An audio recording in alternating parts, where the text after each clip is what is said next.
Ngikubingelele mlaleli ekhaya, ngiphinde ngikwamukele eMuzi Wandile TV.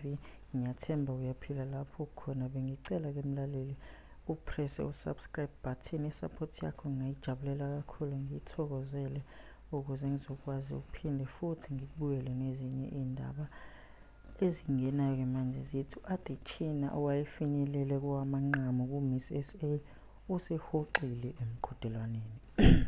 Ake sizwe ukuthi kungani ehoxile emqhudelwaneni wakhe.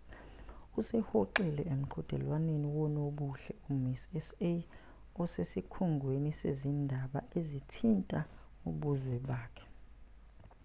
Isitatimende esithunyelwe ku-Instagram, owayefinyelele kowamanqamu top 11 uChidimma Adetshina uthe isinqumo senzelwe yena nomndeni wakhe ukuphepha kanye nenhlalakahle. Kube sekuvela ukuthi kuba yingxenye yomncintiswano kaMiss South Africa 2024 kube uhambo olumangalisayo. Nokho ngemuva kokucabangisisa kahle, ngenze isinqumo esinzima sokuzihoxisa emqhudelwaneni ukuze ngiphephe kanye nokuphila kahle komndeni wami kanye nami.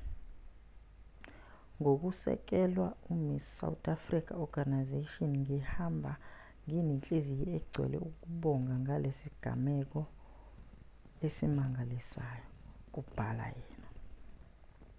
Ngithanda ukuthatha leli thuba ngifisele ozakwethu konke okuhle, kodwa esiseleni somqhudelwaneni ozothwala isicoco usimele sonke. Lokhu kuza ngemuva kokuthi uphenyo loMnyango Wezasekhaya luthole ukuthi kunobufakazi bokuthi umama ka-Adetshina kungenzeka ukuthi wenza umkhonyovu weba nemininingwane yowesifazane waseNingizimu Afrika ngemuva kokuzalwa kukaMiss South Africa. Imidlalo yamanqamu kaMiss South Africa izoba sePitoli kule mpelasonto. Phambilini u-Adetshina uthe wazalelwa eSoweto, ubaba waseNigeria futhi engumama waseNingizimu Afrika, ungowokudabuka eMozambique.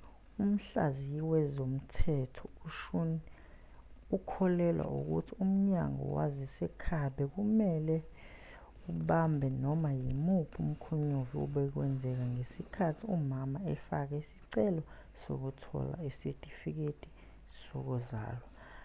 Ngiphinde ngibingelele, ngivalelise. Usale kahle mlaleli ekhaya. Bengicela upresse lapha u-subscribe button, kungangithokozisa kakhulu. Usale kahle ekhaya.